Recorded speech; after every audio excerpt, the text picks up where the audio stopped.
चुप रहना यानी मौन रहना। जो लोग ज़्यादा चुप रहते हैं वह लोग अपने भीतर के असीम शक्तियों को समझ पाते हैं। गौतम बुद्ध के अनुसार मौन की शक्ति इतनी ज़्यादा है कि वह हमारे अंदर के सारे तनाव, सारी की सारी चिंता और भय को खत्म कर देता है और लोगों के बीच हमें एक होशियार और आकर्षित मनुष्य बना देता है। एक बार गौतम बुद्ध अपने आश्रम में अपने सभी शिष्यों को शिक्षा दे रहे थे कि दुनिया की सबसे तेज छुरी हमारी जबान है और दुनिया के सबसे खतरनाक हथियार हमारे शब्द हैं, जो बिना किसी का खून बहाए लोगों को अंदर ही अंदर मार सकते हैं। हमारे शब्द हमारी ताकत हो सकते हैं उसी के साथ, लेकिन यह हमारी सबसे बड़ी कमजोरी भी हो सकते हैं। अगर हमें नहीं पता कि कब, कहाँ और क्या और कितना बोलना है, यदि हम सही समय पर सही इरादे के साथ सही शब्दों का प्रयोग करते हैं तो यह हमें एक सफल व्यक्ति बनाता है। लेकिन अगर हम सही समय पर सही इरादे से सही शब्दों का इस्तेमाल नहीं करते तो यह हमारे जीवन को नर्क से बदतर बना सकता है। तो दोस्तों, आज की कहानी के माध्यम से मैं आपको बताने वाला हूँ कि चुप रहकर कैसे हम अपने जीवन को बदल सकते हैं। आपको चुप रहने की शक्ति का एहसास इस वीडियो में होने वाला है। वीडियो शुरू करने से पहले कमेंट बॉक्स में नमो बुद्धाय लिखकर वीडियो को लाइक जरूर करें। तो चलिए शुरू करते हैं इस कहानी को। जापान में एक बहुत ही प्रसिद्ध बौद्ध भिक्षु रहा करते थे। उनका नाम रिसाई था। रिसाई अकेले रहते थे। दुनिया के शोर शराबे से दूर जंगल में वो रहते थे और वह बड़े ही ध्यानी और प्रभु भक्त व्यक्ति थे, इसलिए वह पूरे जापान में बहुत अधिक प्रसिद्ध थे। एक दिन एक राजकुमार रिसाई के पास आया और बोला, हे प्रिय भिक्षु, मैं हमेशा थका हुआ, निराश और परेशान महसूस करता हूँ। मेरा मन बहुत अशांत रहता है। हालांकि मेरे पास सब कुछ है, दौलत है, शोहरत है, सुख सुविधाएं जो हर व्यक्ति चाहता है या पाने की इच्छा करता है, लेकिन फिर भी मेरे अंदर इतनी अशांति और चिंता क्यों है। रिसाई ने उसकी बात बहुत ही ध्यानपूर्वक सुनी और कुछ सोचने के बाद कहा, तुम इस प्रश्न का उत्तर जानते हो, बस तुमने कभी इस प्रश्न को हल करने की कोशिश नहीं की है। रिसाई ने आगे कहा, मैं एक रिसर्च करना चाहता हूँ, क्या तुम मेरा साथ उसमें दोगे? इस रिसर्च के बाद तुम्हारे जीवन में किसी भी तरह की अशांति और चिंता नहीं रहेगी। ये बातें सुनकर राजकुमार बहुत हैरान था। उसने रिसाई से कहा, बताइए मुझे क्या करना होगा? अपने मन की शांति के लिए मैं कुछ भी करने को तैयार हूँ। राजकुमार की इन्हीं बातों को सुनकर भिक्षु ने कहा, तो फिर आप अगले 15 दिन के लिए मेरे आश्रम में रहोगे और एक सामान्य व्यक्ति की तरह अपना जीवन व्यतीत करोगे और इन 15 दिनों में तुम अकेले और चुपचाप रहोगे, जितना हो सके कम बोलोगे। राजकुमार उस भिक्षु की बातें सुनकर सहमत हो गया। पहले दिन राजकुमार को लगा कि उसका मन सामान्य से अधिक अशांत और विचलित है। उसके मन में तरह तरह के विचार आ रहे थे और वह आम लोगों की तरह जीवन जीने में असहज महसूस कर रहा है। उसे अंदर से बोलने की इच्छा हो रही थी, लेकिन वह चुपचाप रहा। उसके मन से एक भी शब्द नहीं निकला, बस वह चुपचाप बैठा रहता। लेकिन रात होते होते उसे अंदर ही अंदर शांति का अनुभव होने लगा। उसके लिए यह अनुभव अजीब था। वह खुद से पूछ रहा था कि वह अंदर ही अंदर इतना शांत क्यों है और उसकी आंतरिक बेचैनी और चिंता कम क्यों होने लगी है। अगले दिन राजकुमार अकेला चुपचाप बैठा रहा और वह प्रकृति को निहार रहा। वह पौधों को, फूलों को, आकाश में उड़ रहे पक्षियों को वह अपने जीवन में पहली बार यह अद्भुत दृश्य महसूस कर रहा था कि उसके पास कितनी सुंदरता है। वह दिन भर प्रकृति की सुंदरता को निहारता रहता और उसकी ताजगी को महसूस करता रहता। इसी तरह से 10 दिन बीत गए और उसके मन की सारी बेचैनी, सारी हलचल, सारी उथल पुथल और सारा तनाव गायब हो गया। 11वें दिन की सुबह राजकुमार फिर से एकांत में बैठा और कुछ ही मिनटों में उसकी आंखें अपने आप बंद हो गईं और वह गहरे ध्यान में चला गया। वह पूरे दिन वहीं पर आंखें बंद करके बैठा रहा और गहरे ध्यान में डूबा रहा। ना कोई शब्द, ना कोई चिंता। राजकुमार भीतर से असीम शांति और आनंद से भर गया। राजकुमार अपने बाकी के 4 दिन इसी तरह गहरे ध्यान में व्यतीत करने के बाद 15 दिन बाद ऋषाई के सामने प्रस्तुत हुआ और ऋषाई को प्रणाम करके बोला, प्रिय भिक्षु, मुझे उत्तर मिल गया कि मेरे मन में इतनी उथल पुथल और चिंता क्यों थी। मैं जान गया कि मेरा मन इतना अशांत और विचलित क्यों था। ऋषाई मुस्कुराते हुए पूछा, बताओ क्या उत्तर मिला तुम्हें? राजकुमार ने कहा, आवश्यकता से अधिक बातें करता था। मैं किसी पर भी अपने शब्द और ऊर्जा व्यर्थ करता रहता था। मैं दिन भर अपने लोगों से फालतू की बातें करता रहता और फिर उन्हीं के बारे में अकेले में सोचता रहता और ज़्यादातर समय नकारात्मक ही सोचता रहता। इस तरह मैं बस अपना समय बर्बाद कर रहा था। ज़्यादा बोलने और नकारात्मक सोचने की वजह से मेरा मन अशांत और बेचैन हो गया था और इसी वजह से मैं किसी भी काम को ठीक से नहीं कर पा रहा था, जिसकी वजह से मैं हर काम में असफल होने लगा और फिर इन्हीं लगातार मिलने वाली असफलताओं की वजह से ही मैं और भी उदास और चिड़चिड़ा हो गया। इन्हीं सभी चीज़ों की वजह से मेरा जीवन नष्ट हो रहा था। लेकिन यहाँ पर बिताए हुए 15 दिन मेरे लिए पूरी तरह से अलग थे। मुझे कुछ अलग ही एहसास यहाँ पर हो रहा था। अब मुझे ऐसा लग रहा है मैं अपना जीवन पूरी तरह से जी रहा हूँ, लेकिन इससे पहले मैं अपना जीवन गलत तरीके से जी रहा था। और मैंने यह भी सीखा कि हमें सिर्फ ध्यान करने की ज़रूरत नहीं है, ध्यान अपने आप होता है जब हम शांत और मौन होते हैं। ध्यान के पिछले कुछ दिनों के दौरान मैंने जो पहली चीज़ सीखी वह यह है कि मनुष्य के जीवन के सबसे महत्वपूर्ण चीज़ स्वयं को जानना ही है। ये सुनकर ऋषाई ने कहा, सिर्फ तुम ही नहीं, दुनिया में ज़्यादातर लोग ज़रूरत से ज़्यादा बोलते हैं और आज भी लोग ज़्यादातर समय केवल एक दूसरे को नीचा दिखाने के लिए ही बोलते हैं।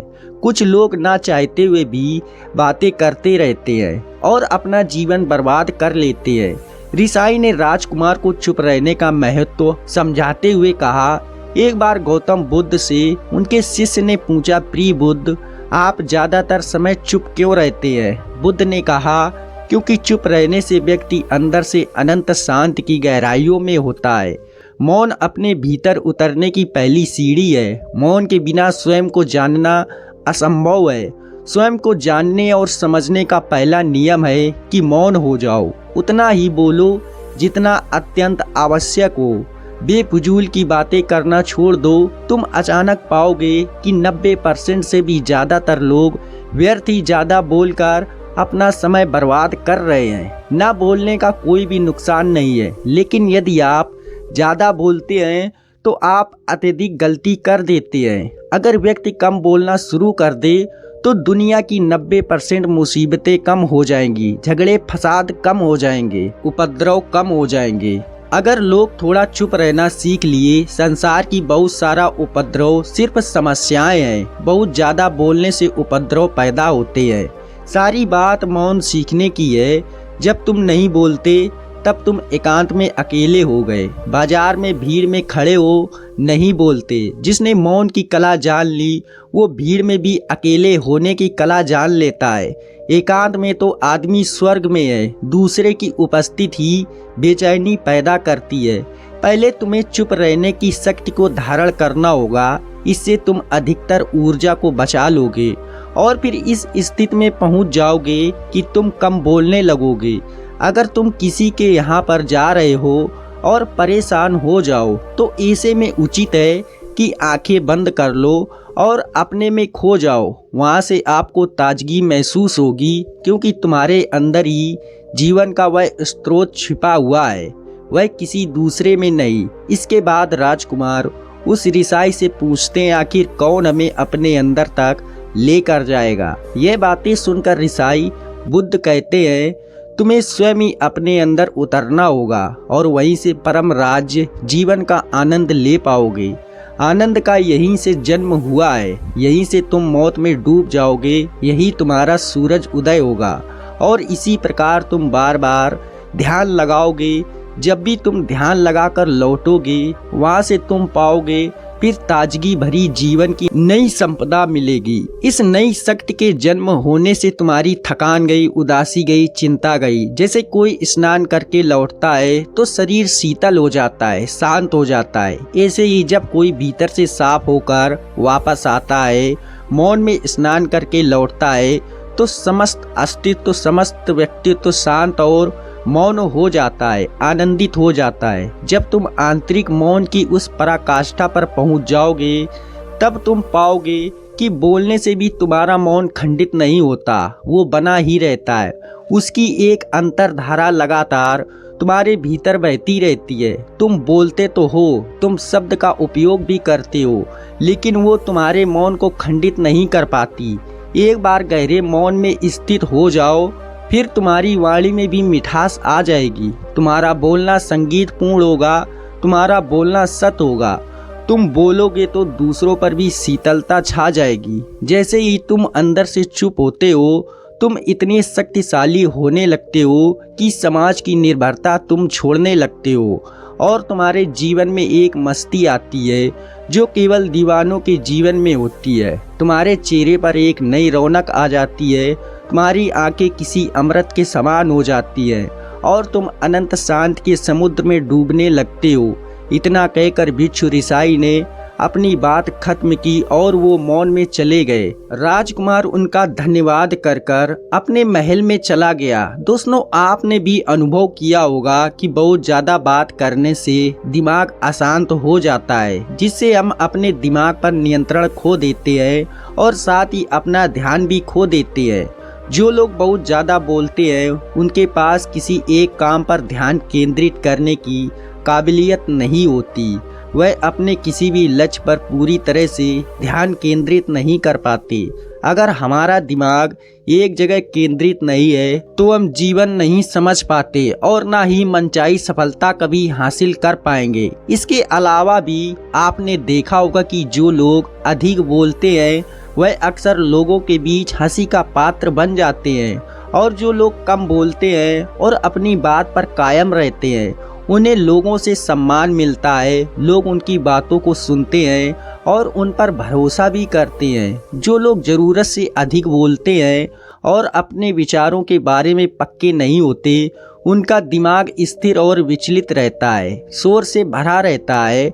और शांत दिमाग वाला व्यक्ति जीवन में किसी भी चीज में सफल हो पाता है, क्योंकि वह किसी भी काम में फोकस कर पाता है। यदि किसी व्यक्ति को यह पता है कि उसे कब, कहाँ और क्या बोलना है, तो वह व्यक्ति सच में बहुत बुद्धिमान है। और ऐसा व्यक्ति जहाँ भी जाता है उसका व्यक्तित्व आकर्षण का केंद्र बन जाता है और वह जो कुछ भी करता है उसमें सफल अवश्य होता है। अगर हम किसी महान और सफल व्यक्ति के व्यक्तित्व को गहराई से देखें तो पाएंगे कि वो कम बोलते हैं और कम से कम शब्दों में अपनी बात खत्म कर देते हैं। वो बोलने से पहले वो चीज़ों और जिसके बारे में उसे बोलना है उनके बारे में गहराई से सोचते हैं। लेकिन जो लोग बहुत ज़्यादा बोलते हैं, बहुत बार वह झूठ भी बोलते हैं और अपनी बातों से दूसरों के मन और विचारों पर कचरा डालते रहते हैं। वह ज़्यादातर समय दूसरों की बुराई करते रहते हैं, इसलिए उनके अपने भी उनसे नफरत करने लगते हैं और उनसे बचने की कोशिश करते हैं। सभी शिष्यों ने अपनी शक्ति के अनुसार छोटे बड़े संकल्प लिए और गुरु को अपने अपने संकल्प के बारे में बताकर वहां से चले गए। लेकिन वह शिष्य जो खुद को सबसे अलग और बड़ा दिखाना चाहता था, वह सीधे गुरु की कुटिया में पहुंच गया और बोला, मैं कोई छोटा मोटा संकल्प नहीं लेना चाहता, बल्कि खुद की ही जैसी एक बड़ा और महान संकल्प लेना चाहता हूँ। कृपया आप ही बताएं क्या संकल्प लेना चाहिए। उसकी यह बात सुनकर गुरु मुस्कुराए और बोले, क्या तुम मेरे द्वारा दिए गए संकल्प को पूरा कर पाओगे? क्या तुम्हारे लिए उसे पूरा करना संभव होगा? शायद नहीं, वह तुम्हारे लिए संभव नहीं है। तुम उसे पूरा नहीं कर पाओगे, इसलिए तुम खुद ही कोई संकल्प ढूंढो। शिष्य ने कहा, नहीं गुरुदेव, आप जो भी संकल्प मुझे देंगे मैं जरूर उसे पूरा करूँगा। गुरु ने कहा, ठीक है, तो तुम अगले 1 महीने तक चुप रहोगे, मुंह से एक शब्द भी नहीं निकालोगे, यही तुम्हारा संकल्प है। शिष्य ने कहा, गुरुदेव यह भी कोई संकल्प है? यह तो बहुत ही आसान है, 1 महीने तक चुप ही रहना है। आप कोई बड़ा संकल्प दीजिए जो मेरी योग्यता के लायक हो, जिसे पूरा करने में मुझे समस्या हो। गुरु ने कहा, पहले तुम इस संकल्प को तो पूरा करके दिखाओ। शिष्य ने गुरु की बात मान ली और वह उसी समय चुप हो गया और पलटकर कुटिया से बाहर चला गया। उसे चुप रहना बहुत आसान लग रहा था। उसने एक दिन तो जैसे तैसे चुप रहकर काट लिया, लेकिन दूसरे दिन से उसके मन में ना बोलने का बोझ बढ़ने लगा। तीसरे दिन उसे भारीपन महसूस होने लगा और चौथे दिन उसके अंदर एक अजीब सी बेचैनी होने लगी, क्योंकि आसपास आश्रम के सभी शिष्य एक दूसरे से बातें कर रहे थे। वह भी अपना पक्ष उनके सामने रखना चाहता था, उनकी बोलती बंद कर देना चाहता था, लेकिन उसका संकल्प उसके आड़े आ रहा था, इसलिए वह पूरे दिन सिर्फ मुंह और आंखें बनाता रहता। इसी तरीके से कुछ दिन और बीते और वह शिष्य बीमार पड़ गया। उसका सिर फटा जा रहा था, उसका खाने पीने का मन भी नहीं कर रहा था, वह सिर्फ बोलना चाहता था। वह गुरु के पास गया और उनके सामने बैठकर लिखकर उन्हें बताया, गुरुदेव मैं बोलना चाहता हूँ, बिना बोले मुझे सांस नहीं आ रही, मेरा दम घुटता जा रहा है, मैं अंदर ही अंदर पागल हुआ जा रहा हूँ, मैं क्या करूँ, संकल्प तोड़ दूँ क्या? यह पढ़कर गुरु मुस्कुराए और बोले, संकल्प तो तोड़ने के लिए ही होते हैं, लेकिन जो अपने संकल्प को पूरा कर लेता है वही अपनी आंतरिक शक्ति को बढ़ाता है, और जो लोग अपनी आंतरिक शक्ति को बढ़ा लेता है वह समाज और जागृत की राह पर आगे बढ़ता चला जाता है। संकल्प का लेना भी तुम्हारे हाथ में था और इसे तोड़ना भी तुम्हारे ही हाथ में है। तुम्हारे बहुत से भाई अपने संकल्प को तोड़कर अपनी पुरानी दिनचर्या पर वापस आ चुके हैं। अगर तुमसे नहीं हो पा रहा है, तुम भी संकल्प तोड़कर अपनी पुरानी दिनचर्या पर वापस जा सकते हो, लेकिन याद रहे, अगर आज तुम इस छोटे से संकल्प को नहीं संभाल पा रहे तो तुम अपनी बाकी की पूरी जिंदगी को कैसे संभाल सकोगे? बाकी फैसला पूरी तरह से तुम्हारे हाथों में है। गुरु की यह बात उस शिष्य के दिल में चोट कर गई। वह बिना कुछ बोले वहां से वापस चला गया और खुद को अपनी कुटिया में बंद कर लिया। वह केवल अपने जरूरी कामों के लिए ही कुटिया से बाहर निकलता, बाकी सारे समय कुटिया के अंदर ही बैठा रहता। 15 दिन बीत चुके थे और आश्रम के लगभग सभी शिष्यों का संकल्प अब तक टूट चुका था, लेकिन उसका संकल्प अभी भी जारी था। संकल्प लेने के बाद से अब तक उसने एक शब्द भी नहीं बोला था। सारा आश्रम हैरान था कि इतना बोलने वाला इंसान चुप कैसे हो गया। 15 दिन बीतने के बाद वह दोबारा अपने गुरु के पास गया और लिख कर बताया, हे गुरुदेव, मैं बाहर से तो चुप हूँ, लेकिन मेरे भीतर बहुत सी आवाज़ें हैं, बहुत सी चीख पुकार है और शिकायतें हैं। मैं अंदर ही अंदर बात करता रहता हूँ, मेरा मन तरह तरह के प्रश्न पूछता रहता है। मैं बाहर से जितना मौन हूँ, भीतर से उतना ही शोर शराबे से भरा हुआ हूँ। क्या इस तरह से मेरा संकल्प अभी भी जारी है? गुरु ने कहा, हाँ, तुम्हारा संकल्प अभी भी जारी है, लेकिन जब तक लोगों की यह आवाज़ें तुम्हारे कानों में पड़ती रहेंगी, तुम्हारा मन बोलता रहेगा, क्योंकि इसे तो आदत है बोलने की। तुम भले ही बाहर से चुप रहो, लेकिन तुम अंदर ही अंदर बोलते रहोगे। तुम्हें इन बातों से, इन आवाज़ों से दूर जाना पड़ेगा। शिष्य गुरु को प्रणाम कर वहाँ से चला जाता है और सुबह होते ही अपनी कुटिया छोड़कर जंगल की तरफ चला जाता है। कई दिन बीत जाते हैं, संकल्प का समय भी पूरा हो जाता है, लेकिन शिष्य लौटकर नहीं आया। आश्रम में सभी को डर था कि कहीं जंगली जानवर ने उसे खा ना लिया हो। इस बीच उसे ढूंढने की बहुत कोशिश की गई, लेकिन वह कहीं नहीं मिला। सभी गुरु भाइयों ने मान लिया था कि जंगली जानवरों ने उसे अपना शिकार बना लिया है, लेकिन गुरु को ऐसा नहीं लगता था। एक दिन आश्रम का एक अन्य शिष्य गुरु के पास आया और बोला, गुरुदेव, हमारे उस अधिक बोलने वाले भाई के साथ क्या हुआ होगा? क्या जानवर ने उसे मार दिया होगा? गुरु ने कहा हो सकता है कि जानवरों ने उसे अपना शिकार बना लिया हो, लेकिन उसके ना लौटने की एक दूसरी वजह भी हो सकती है।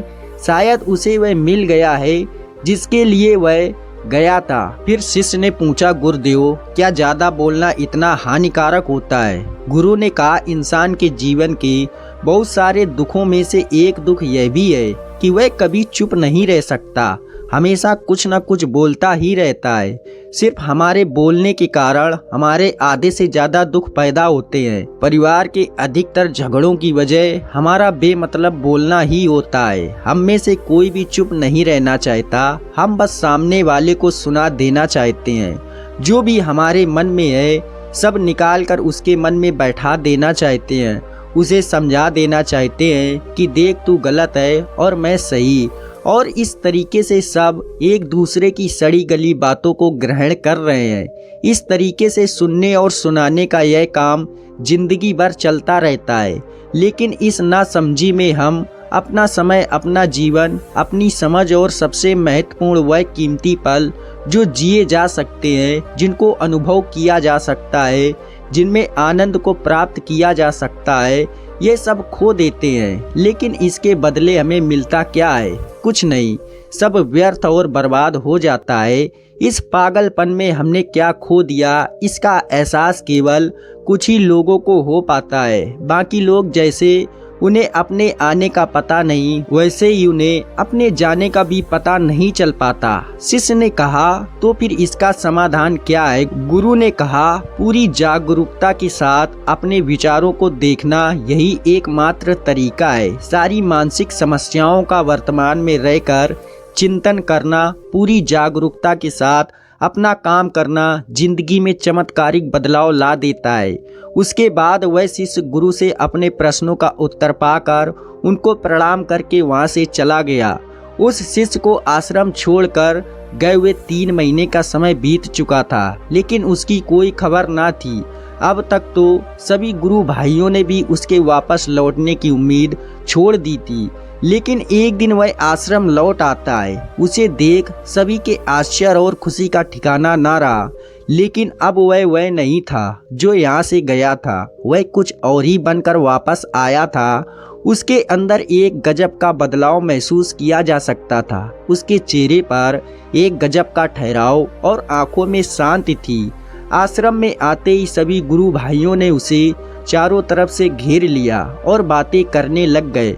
वह भी अपने गुरु भाइयों से बातें करने लगा। उससे बात करने वाले सभी ने ये अनुभव किया कि अब वह पहले जैसा उतावला और बातूनी नहीं रह गया था। उसके मुंह से एक एक शब्द बहुत ही सुलझे हुए और मधुरता के साथ निकल रहे थे। थोड़ी देर तक गुरु भाइयों से बात करने के बाद वह सीधा गुरु की तरफ चला गया। उसने गुरु के चरण छुए और कहा, गुरुदेव क्या मैं अब भी मौन हूँ? क्या अब भी मेरा संकल्प जारी है? गुरु ने कुछ देर तक शिष्य की आंखों में बड़े ध्यान से देखा और कहा, हाँ तुम अब भी मौन हो। तुम्हारे मुंह से एक भी शब्द निकल नहीं रहा और तुम्हारा संकल्प अभी भी जारी है। शिष्य ने कहा, गुरुदेव जब मैं आश्रम से गया तो मैं मुंह से तो चुप था, लेकिन मेरे अंदर बहुत सी आवाजें थी, मन में बहुत से प्रश्न थे और वह बंद नहीं हो रहे थे। तो मैं जंगल में चला गया इस उम्मीद से कि वहां मुझे शांति मिलेगी और मेरे मन की बकबक कम हो जाएगी। लेकिन मैं जितना एकांत में जाता गया, मेरे अंदर की आवाज उतनी ही तेज होती गई। मेरे भीतर की पुरानी से पुरानी आवाज मुझे सुनाई देने लगी।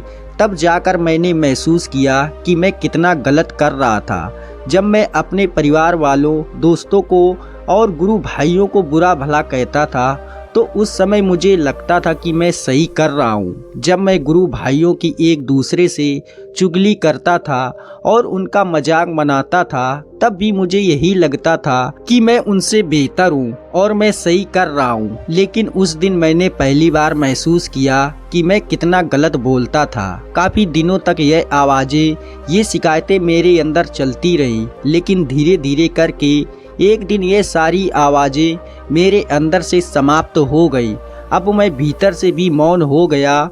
उस घने जंगल में बाहर से कोई बोलने वाला नहीं था और भीतर कोई आवाज बची ही नहीं थी। और मैं उस दिन पहली बार मौन का सही अर्थ समझा। मेरे चारों तरफ बहुत शांति थी, हालांकि अभी भी कुछ आवाजें आ रही थी जो पहले भी आती थी, लेकिन मैं उन्हें सुन नहीं पाता था। पर अब वह सभी आवाजें मुझे स्पष्ट रूप से सुनाई दे रही थी। हवा के चलने की आवाज, चिड़ियों के चहक की आवाज और पानी की बहने की आवाज।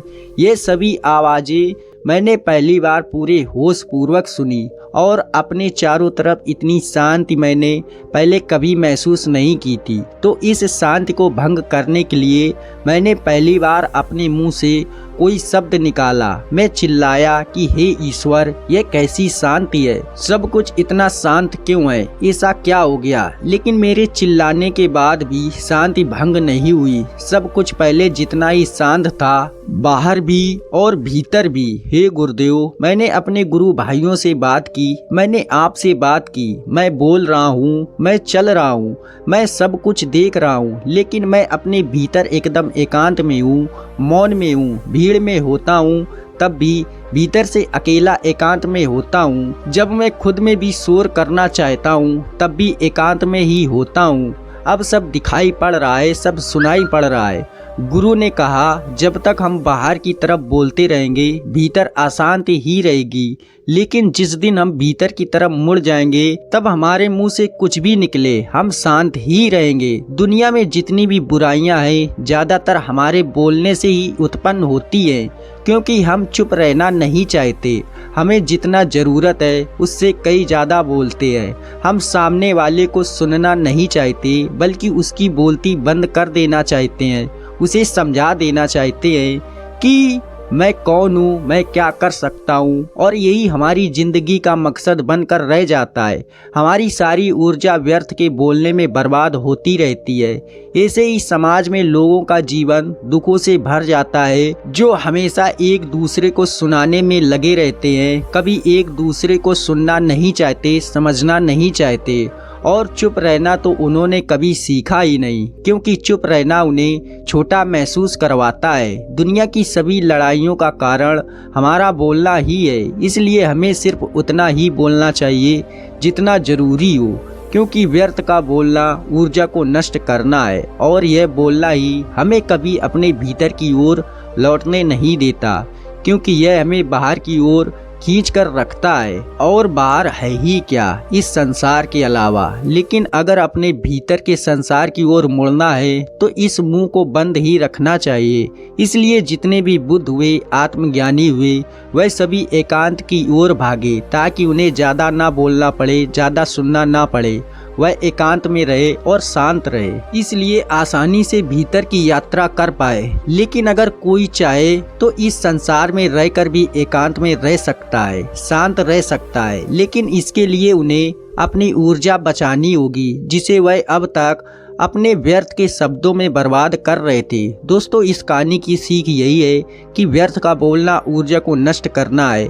ज़्यादा और व्यर्थ बोलना ही हमें अपने भीतर की ओर लौटने नहीं देता, क्योंकि यह हमें बाहर की ओर झुकाए रखता है। और जिन्हें भीतर की यात्रा करनी है उन्हें अपने मुंह को बंद ही रखना चाहिए। मुझे उम्मीद है कि आपको यह कहानी पसंद आई होगी और काफ़ी कुछ सीखने को मिला होगा। कहानी के बारे में अपने विचार आप हमें नीचे कमेंट बॉक्स में कमेंट करके बता सकते हैं। नमो बुद्धाय, धन्यवाद।